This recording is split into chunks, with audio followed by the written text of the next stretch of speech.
या तो क्यों ना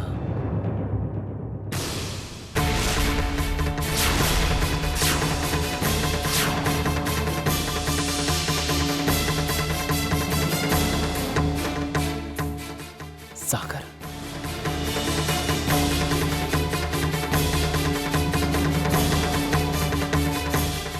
अच्छा ठीक है, तू लोग ऊपर।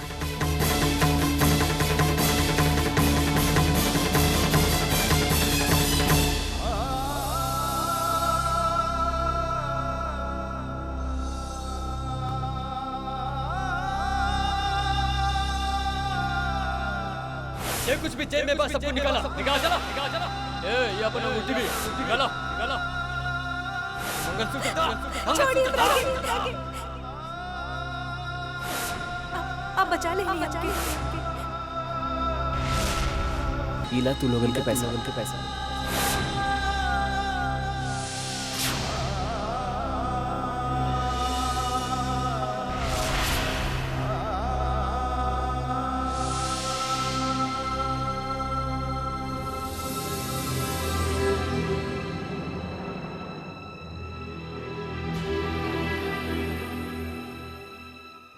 अरे आपके कैमरा अभी तक ना मिलल का?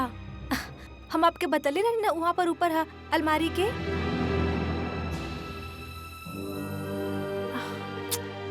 हाथ आपके हाथ में। आप भी ना चलिए ना जल्दी फिर। भारत और समीर आपकी बेसब्री से इंतजार कर रहा हा। ओ आपन हीरो के इंतजार कर रहा हा। आई आई आई जल्दी आई। हम कोनो हीरो नहीं की विद्या, हम कुछ भी नहीं की। हम केहू चीज के काबिल नहीं की। कैसन बात कर रहे हैं आप? कल तो आप कितना बहादुरी दिखाई ले रही हो गुंडा से लड़े में। और सोची जॉन दिलेरी के साथ आप उनका डिशुम डिशुम। प्लीज विद्या प्लीज, वो बहादुरी ना रहे प्लीज।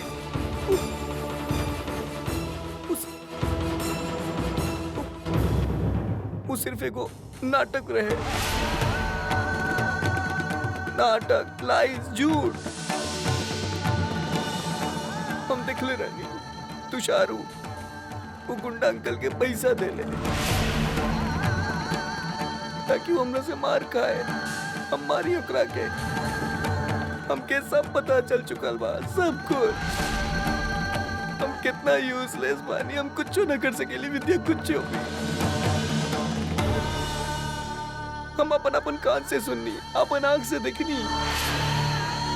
तुषार गुंडा से बात कैले, ओकरा से पैसा देले। और ये सब तू कलू तुषार के करे खातिर, सब तू कलू।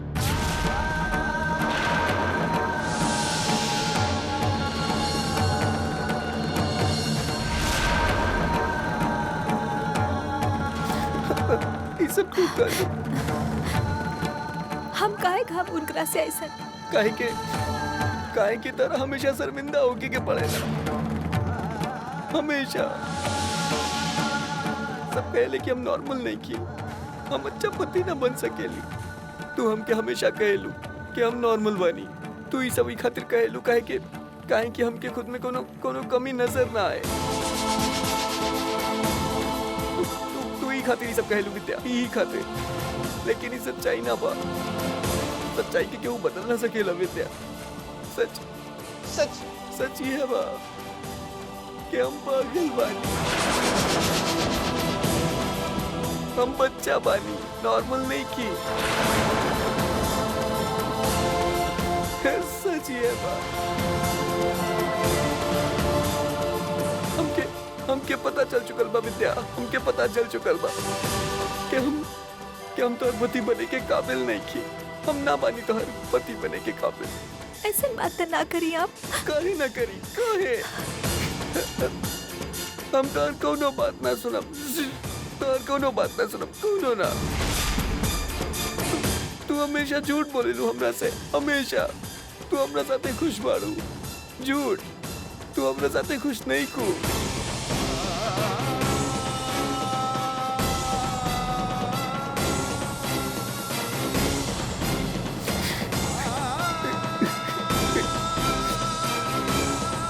मम्मा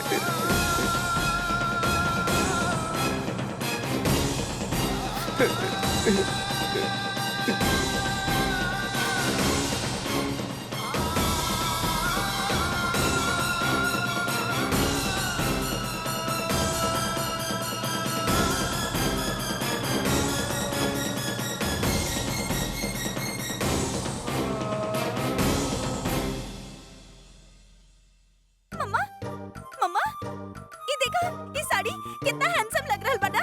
ये हम रख ली प्लीज। अरे नाना, अरे विद्या अगर पूछी तो का कहा हमनी रखता रखता। ना मम्मा, ये हमरा की बहुत लाइकिंग होइल बा। और देखा ना कितना नाइस लग रहल बा ना हमरा ऊपर। प्लीज मम्मा, ये तो हम ले बस। अच्छा रख ला रख ला रख ला। अब विद्या पूछी तो कह देब की चूहा को उतर गइल रहे, ऐसे फेंक देली। हाँ अरे हाय का साड़ी बा, हाय हमरा ऊपर कितना अच्छा लगी ना, है ना। शालू ये हम रख लेता नहीं। शालू अब चूहा कुतरे पे ही उतर आयल बता। एगो का और दो का, है ना।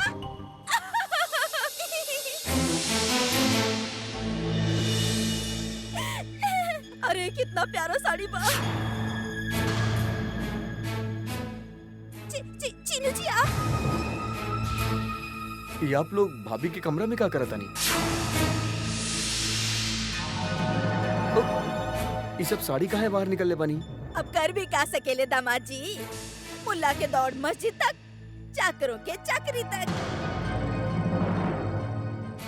विद्या रानी जाते समय हुक्म छोड़ गई बड़ी हमने दोनों खाते कि ओकर सारा साड़ी धो के इस्त्री करके रख दे। तो करल बानी।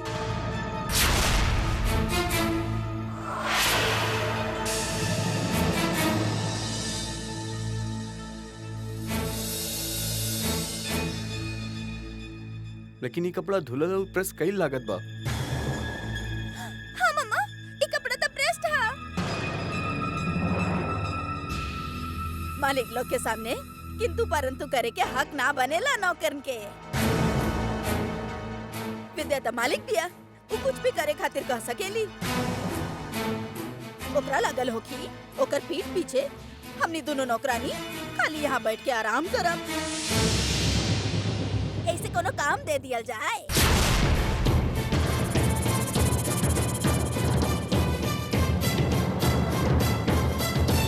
हाँ, चलो शालू चलो। हाय, चलो शालू, बाकी के साड़ी उठावा। चलो चलो चलो, बाहर जाके धोबी घाट लगाई। तू तो पहले से किस्मत के मारू रहलू ही, अब हमरा के भी दिन देखे पड़ रहल बा। बनारस में हमने बहुत ही गरीब हालत में रहले बानी, लेकिन कबो ऐसन हालत ना भइल रहे हमार। अरे लेकिन तोहरा के ये हालत में हम छोड़ के कैसे जाई शालू? पता ना हमार पीछे तोहरा के और दामाद जी के ये लोग कितना तंग करी हैं।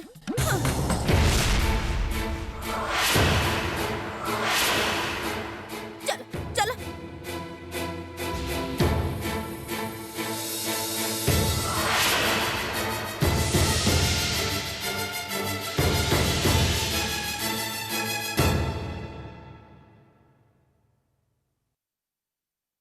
तुषार, अरे विद्या तू सागर कैसा? अब यहाँ होटल में हर जगह बस उकरा ही चर्चा चला था। काहे कहनी आप ऐसे? हम का कहनी विद्या? कल रात के जे भइल हम ओकरा बारे में बात कर रहा है। आप तो इनकर दोस्त है ना? कब से जानत हैं आप हमके? आप इनकर हालत से अच्छा तरह से वाकिफ हैं। ये अपना आप के लेके कितना परेशान रहत है, कितना तड़पत है, सब जानत है।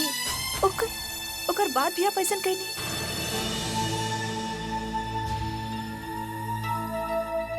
आई एम सॉरी विद्या, लेकिन हमार मकसद सागर के दिल दुखावे के बिल्कुल ना रहे। हम तो बस ओकर मदद करे के कोशिश करते रहे विद्या। जब तू हमसे कह लो कि वो खुद के दूसरन से कम समझेला, तब हमके लागल कि आप नकली गुंडा भिजवा के उनका बहादुरी के झूठा एहसास दिलवाई ना तुषार। ये सही तरीका ना हा। हम समझ सकिनी विद्या, मगर एकरा अलावा हमने के पास कोनो और रास्ता भी तो ना हा ओकरा बेहतर महसूस करवावे के। देखा विद्या, सच ई है जोन की तू हो जानो लो और हमो भी। बहुत सारा काम है जोन सागर ना कर सकेला, ओकरा में कुछ कमी है जोन जे क्यों ना पूरा कर सकेला। कमी हाँ उनकरा में ते रहे दी। हमके उनकरा से ऐसा कोनो काम न करवावे के जे वो कर ना सकेनी। हम बस उनकरा इतना समझावत चाहेनी कि उनका दूसर के तरह पूरा होवे के कोनो जरूरत ना हा। अगर वो दूसर की नजर में कम है तब वो रही, हमके कोनो परवाह ना है ई बात के। हम बस ये चाहते हैं कि वो हमारे साथ रहे, वो खुश रहे। इससे बढ़ के हमके कुछ ना चाहिए तुषार। उनकर खुशी में हमारी खुशी है। और आप सब यह प्रार्थना है हमार। दुनिया वालन तक खूब तमाशा बना लेलन हमार, मगर आप तो दोस्त है ना हमार। आप तो ऐसा ना करी।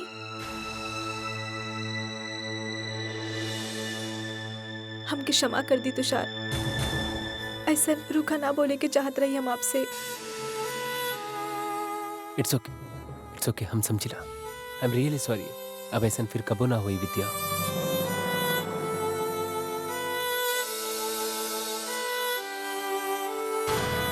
हमरा वजह से विद्या कितना दुखी बाड़ी, और हम भी ओकरा डांटते नहीं। ना ही हम बिल्कुल अच्छा न कहले बानी। इला आ गई नहीं आप? हाँ हाँ, दे दा भैया। हाँ हाँ हाँ, देखा भैया ललन, जैसे हम सिखैले रहनी ना कि अंग्रेजी तरीका से खाना कैसे खाइल जाला, बिल्कुल वह तरीके से खैया। हाँ, हमार नाक मत कटवैया। हाँ, अरे लस्सी नहीं खे, सूप। हाँ, अरे लल्लन, फ्रूट का ही सूप हम खा लेता नहीं।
कॉमेडी हो गई ना।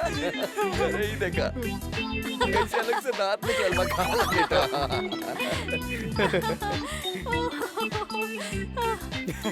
ललन, तू सचमुच के कमाल है।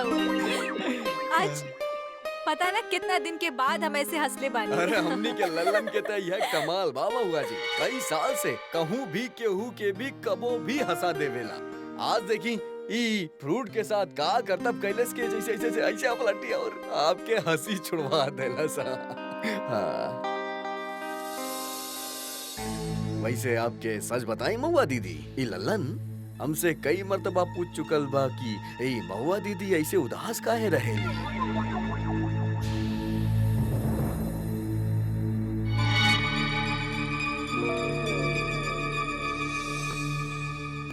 देख लू आज ये आपकी हंसी छुड़वा ही देलस। थैंक यू लाला। जय हो भोले बाबा के। शुरुआत तो हो गई भैया। कन्या हंसली तो समझा हरा जाल में आप फंसली। सुनी, हम खाना लगवा के लिए नहीं, आप जल्दी आ जाइए।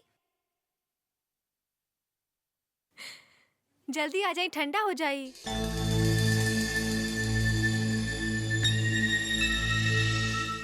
सुनी,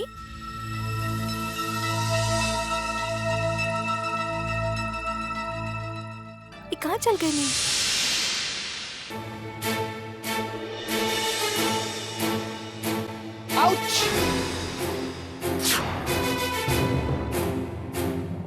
काबिल आपके लाई दिखाई। जरा सा जख्म है, मरना चाहिए। अब प्लीज हमरा सामने नाटक मत कर। तो के दूसरा खातिर कितना हमदर्दी है, कितना फिकर है, हमरा से बेहतर केहू न जान सकेला।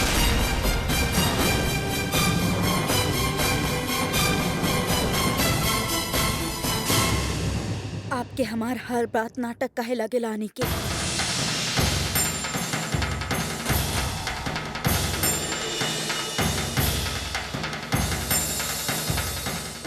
हम जाना तनी हमरा से बहुत बड़ा गलती भई।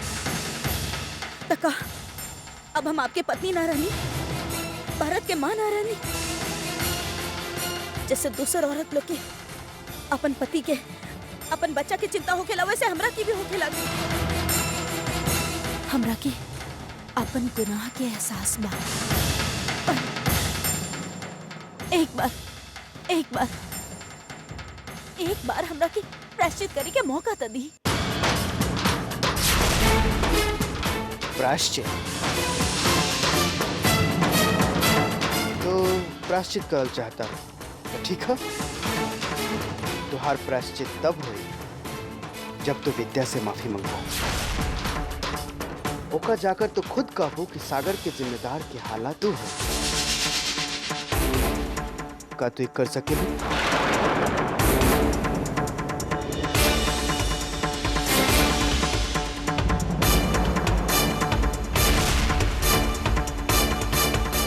प्रायश्चित कहल बहुत आसान है और करल बहुत मुश्किल। हम जानत रहने की तू ना कर पाऊ।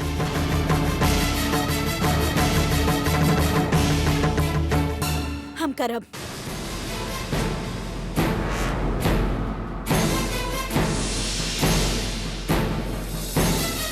हम करब अनिकेत। हम विद्या के सामने अपन गुनाह कबूल करब।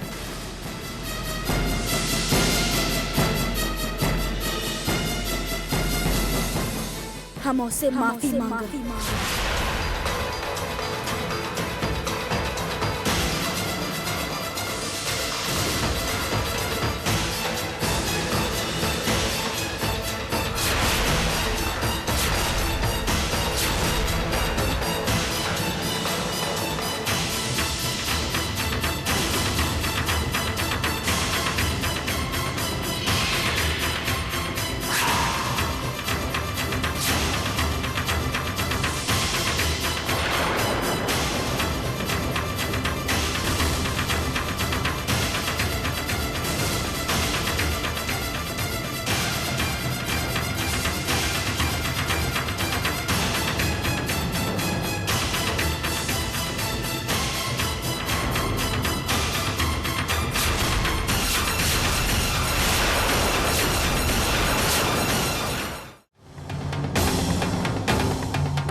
जीजा जी, ये कमरा में ना है।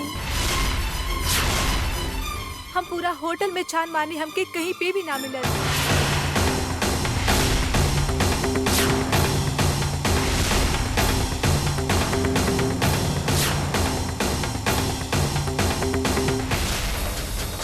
सागर, सागर, सागर, सुनी।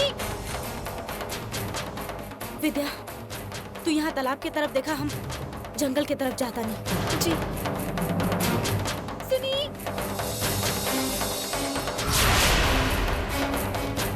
सुनी सागर सागर सागर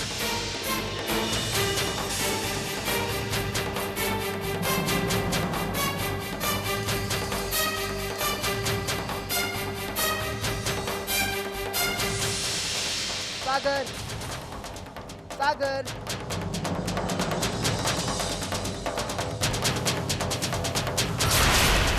सागर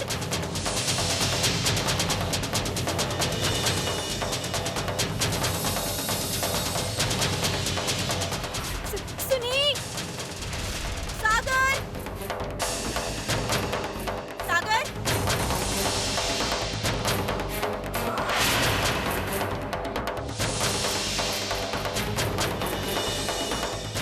सागर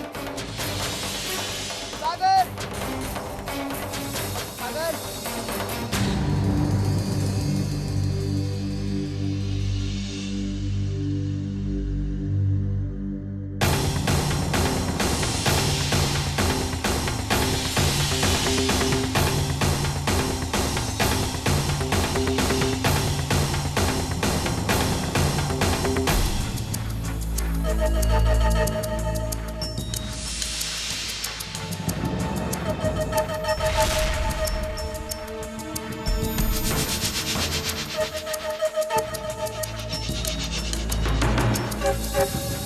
सागर सागर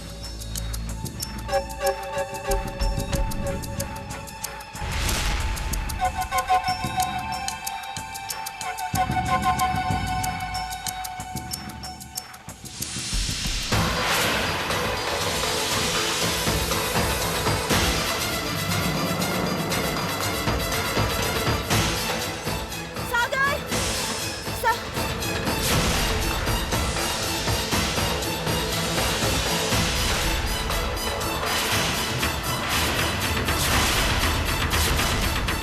आग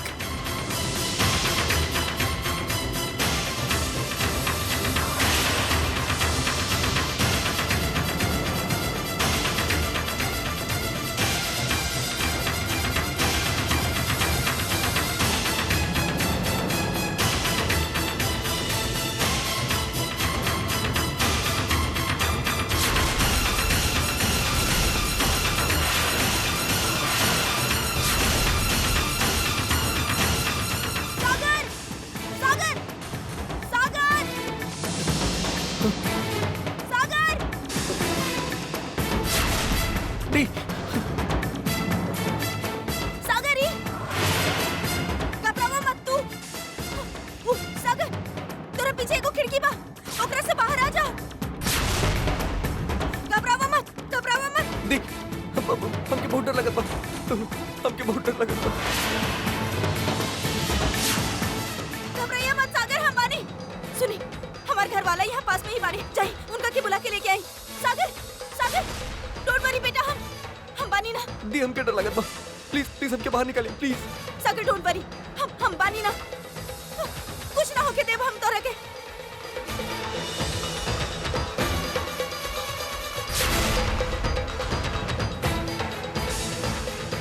प्लीज हमके बाहर निकालिए प्लीज।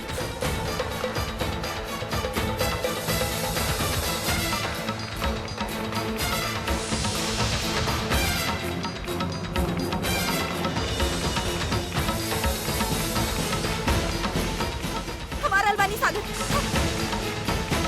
हमारा अलवानी बेटा। तू ठीक पड़ा सागर, सागर तू ठीक पड़ा बेटा। चिंता मत कर, हम बानी। हाँ। तू डरा मत, हम बानी। डरा मत, चिंता मत कर, हम बानी। हम सब ठीक कर दे दीदी। बितना तू डरा मत सागर, हम बानी। स्टॉप इट, रुको अनिकेत, रुको 1 मिनट। अंदर जाए दी आपके जीजा जी, इनकी जाए दी। जीजा जी तू चिंता मत कर, जीजा जी इनका लंच जाए। हम सागर की कुछ ना होके दे। रुकिए जाएगी जीजा जी।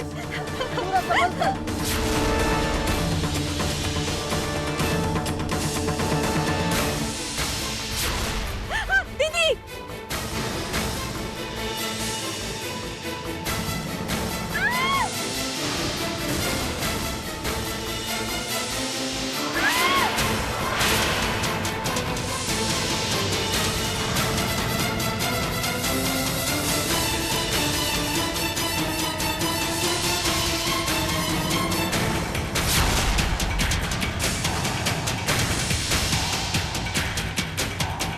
सिंदूरा,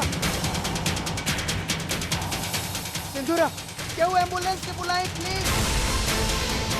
सिंदूरा, सिंदूरा, सिंदूरा, सिंदूरा प्लीज आँख खोलो।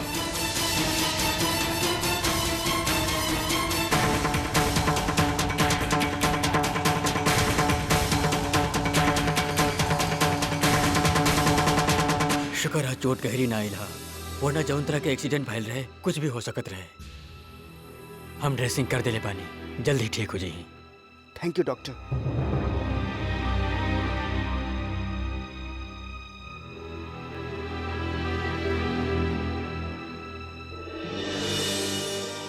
काश कि हम होती वहाँ।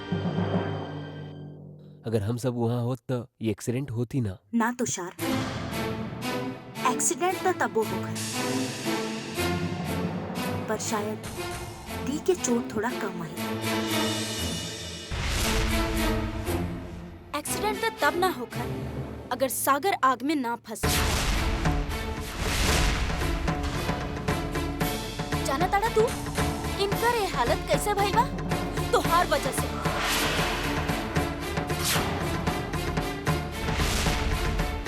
तू अगर वो हट में अंदर जाके बैठ सकत रहा तो वो हट से बाहर भी ना आवे सकत रहा। लेकिन तरह तो हर चीज में मदद के जरूरत होतेला ना।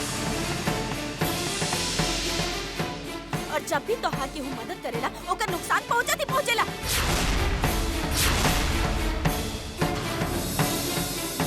वो हट में एगो खिड़की भी तो रहे ना सागर, ओकरा से बाहर भी तो आ सकत रहा तू।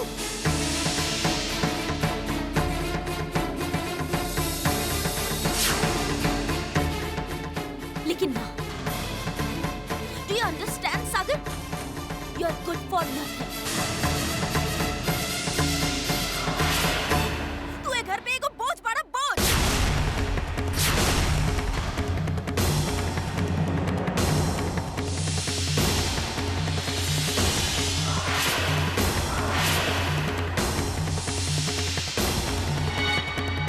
Chandra, stop it.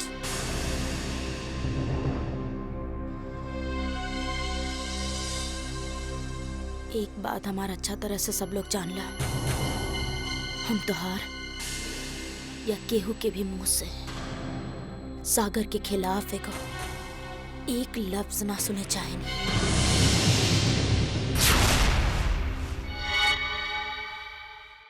दीदी,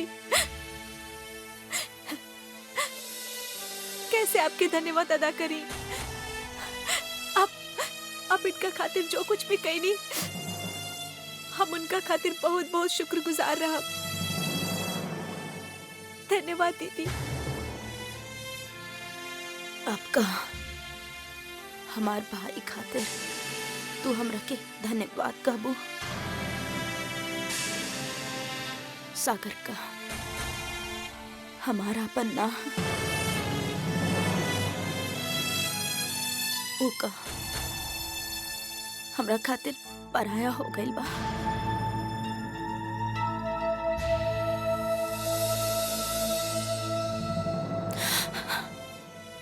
सागर,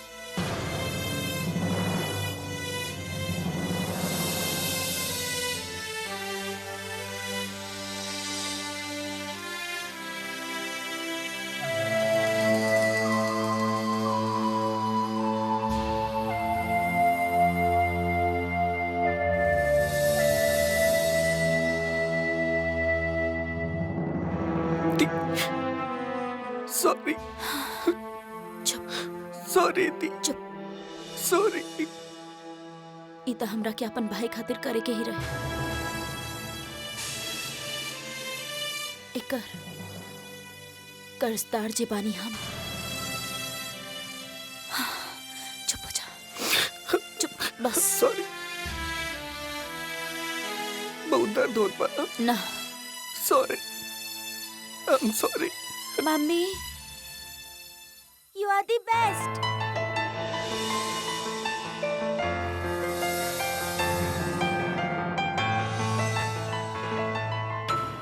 यहाँ कौन लीला होत बा भैया? हम त घर तोड़े पे लागल रहनी, ई त जुड़त ही जात बा।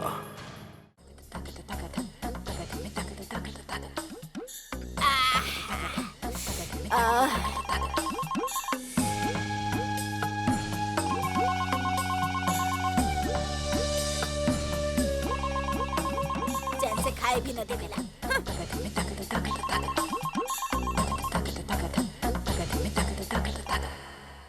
हेलो चाची, चाची हम बोल रहा हैं विद्या।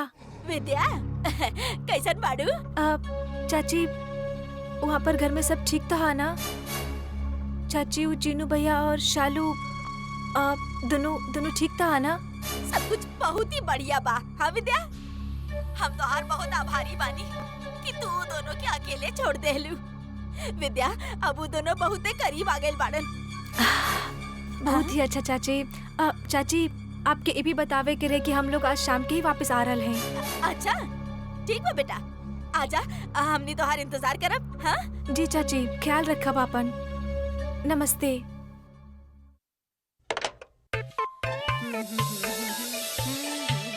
मम्मा, मम्मा फास्ट फास्ट ड्रामा शुरू करो। चिनू जी मार्केट से लौट रहल बाड़े। चला, हाँ चला चला, चला चला चला। अरे पकौड़ा पकौड़ा उकाई ना, चला। हाँ अरे जल्दी जल्दी शुरू करा।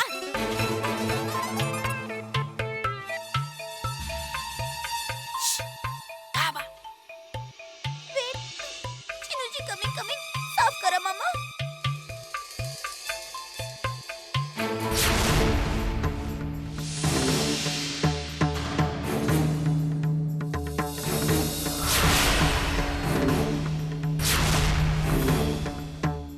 मम्मा, काम करते करते हमारा सारा खाना हजम हो जाई।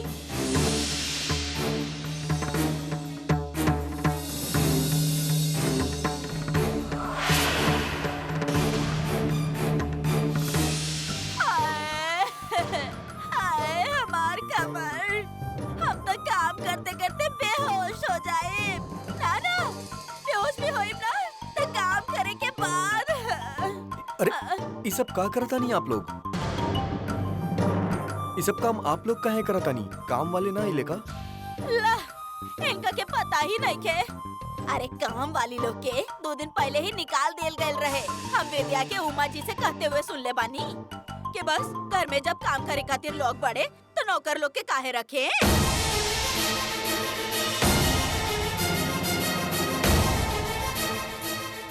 मम्मा, जल्दी जल्दी हाथ चलावा, शाम से पहले हमने के सारा काम खत्म करे के बा। वो लोग आवे ही वाला बाड़े। हाँ बेटा, ऐसे तो अभी अभी विद्या के फोन आवल रहे। शाम होके से पहले सब काम पूरा करे के बा। चलो।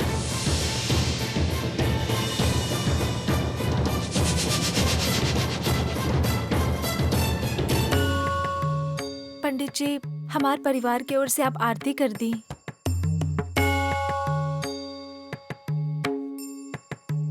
कर्पूरगौरं करुणावतारं संसार सारं भुजगेन्द्रहारं सदा वसन्तं हृदयारविन्दे भवं भवानी सहित नमामि।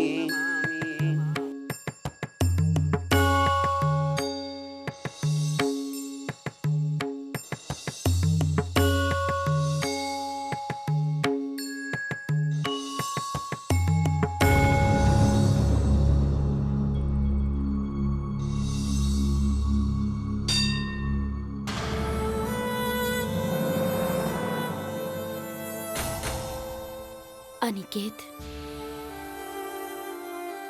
आज सोचता नहीं तो अजीब लगेला। इतना साल इतना बड़ा बोझ के अपना मन पर रख के कैसे जियत रहना, लेकिन अब ना, अपना अनिकेत आप सही कहेले। हमरा के विद्या के सामने अपन पाप के प्रायश्चित करे की चाहिए। और एकरा से अच्छा समय और का हो सकेला अनिकेत?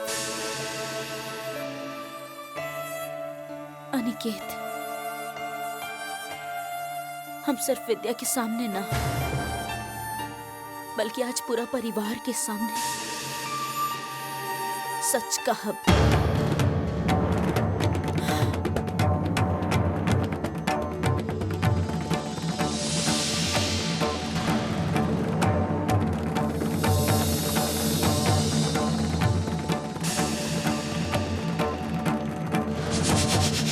ई सागर प्रताप सिंह के परिवार के पार्टी बा, और ई बा सागर प्रताप सिंह, हमारे परिवार के इकलौता वारिस।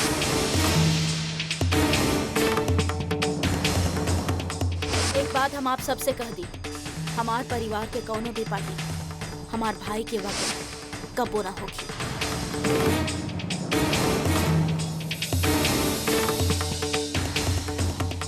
हमरा के अपन गुनाह के एहसास बा, एक बार हमरा के प्रायश्चित करे का मौका तो दी। तू चिंता मत करा, हम तरह के कुछ ना होके दे।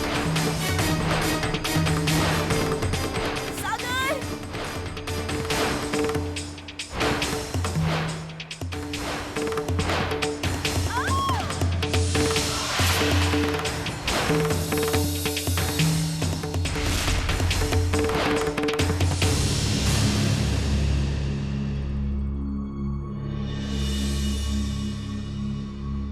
तोहके केहू से भी कुछ कहे के कोनो जरूरत ना है।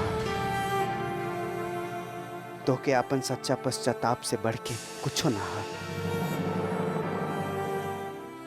अगर ये बात अभी खुल गई तो लोग के ज्यादा दुख हुई। और आज हमके पूरा विश्वास है कि तो बदल गई हो। बस